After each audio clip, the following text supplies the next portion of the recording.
Hello, I'm Jim Morningstar, Director of Transformations Incorporated, founder of Therapeutic Breathwork, and co-director of the Global Professional Breathwork Alliance. As a clinical psychologist and professional breathworker and trainer since the mid-1970s, it's been my privilege and passion to be a student and teacher in the field of breathwork. My intent in addressing new and sometimes challenging topics in human growth and development is to show how I believe breathwork has a specific role to play in the cutting edge of our evolution.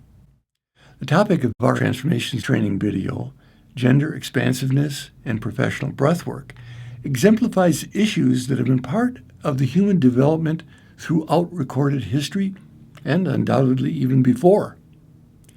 Integration of gender expansiveness into general planetary consciousness signals a shift that will bring expanded awareness and sensitivity to everyone, not just a minority of so-called non-conforming, courageous people. It heralds a shift that opens doors for all humans to expand appreciation for parts of themselves that can increase their fulfillment in being embodied in this life on this earth. Gender expansiveness is a term used to denote growing awareness of the diversity of gender identifications in humans and the importance of how these gender identities are validated and respected in society. It's particularly relevant in the area of healing and growth because of the past stigmatization and repression of transgender and gender non-conforming people. I believe breathwork has a vital role to play in both healing and growth in this area that has its root in all of us. Transgender people have a gender identity that does not align with the sex they were assigned at birth. When they are born, babies are assigned a sex by a doctor, typically based on their external genitalia.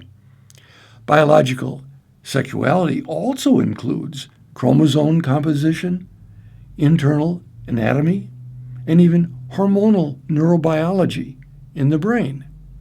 Although these factors, which can come in any number of combinations, influencing a person's experience of themselves, are not typically taken into account when a sex is assigned.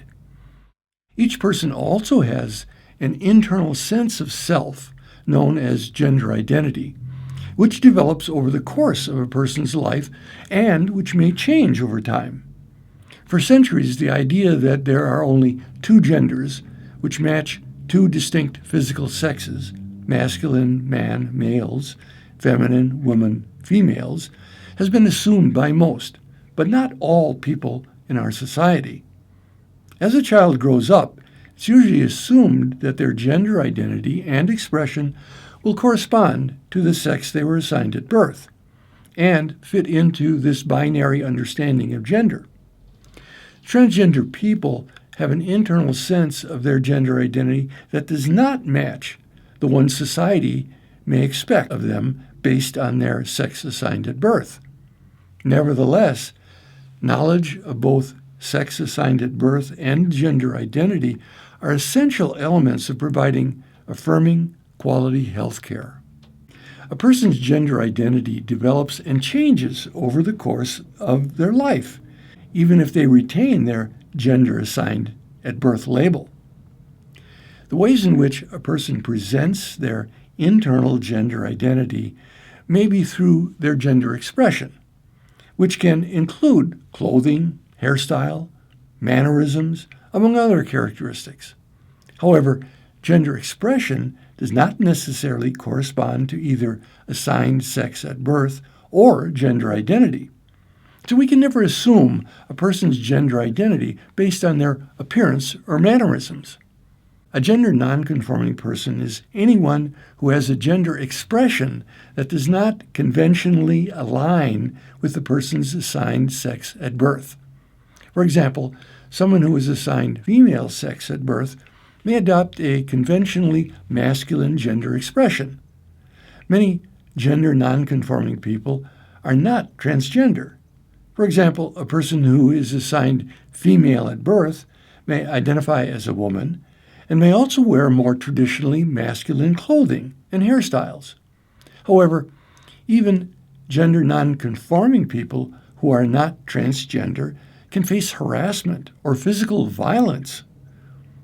Both transgender and non-transgender people may conform to their community's expectations around gender expression for a number of reasons, whether due to habit, convenience, or as a matter of safety. Often, transgender, gender non-conforming people change their name or pronouns to align more closely with their gender identity. Some transgender and gender non-conforming people take steps toward a gender transition.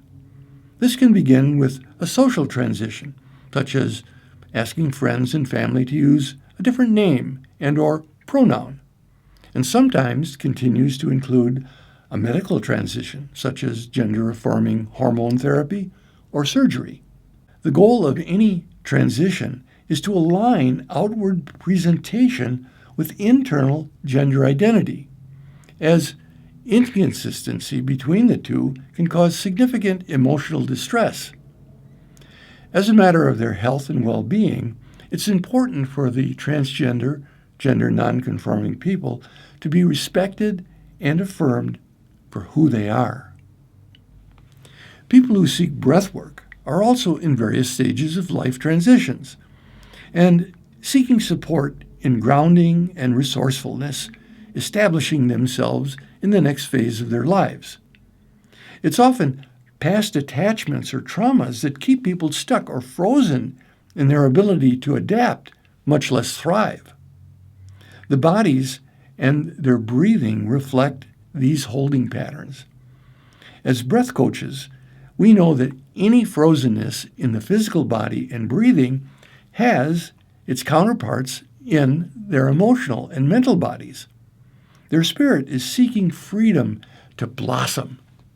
The concept of transition has special meaning for the transgender, gender non-conforming people who are dealing with gender identity issues that affect every part of their lives, conscious and unconscious.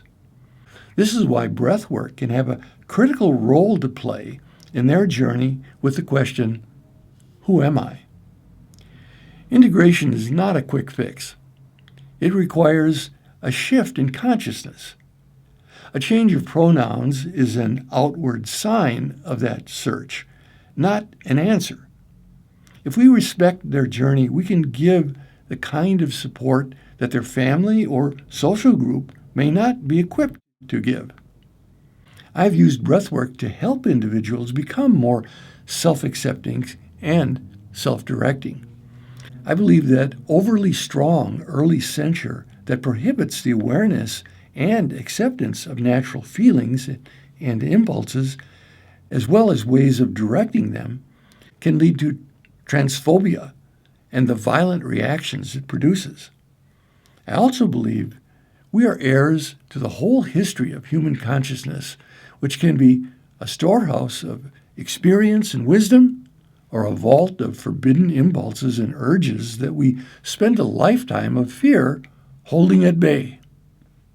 As founder of Therapeutic Breathwork, my intention in this video is to provide opportunity to glean information and, most importantly, inspiration for what we can learn personally and professionally on the journey of gender awareness and the benefits that breathwork can provide in the process of personal self-discovery and integration.